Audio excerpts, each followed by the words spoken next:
Gusto mo rin bang mag-save ng videos galing sa TikTok ng walang watermark? Ganito lang gawin mo. First guys, buksan nyo lang TikTok app nyo.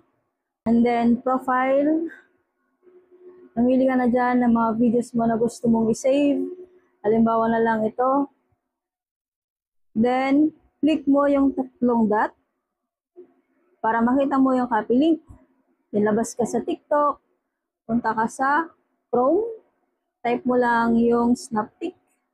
Ayan. Ayan, paste. Download. Mamili ka na lang dyan kung download video or download video HD. Ginagamit ko yung may HD, pero may ads siya. Yung sa download, walang ads yun. Okay, so yan, nagda-download na siya. Pwede mo nang buksan. Arte-arte, wala na yung watermark. Di ba? Simple lang, kaya follow for more.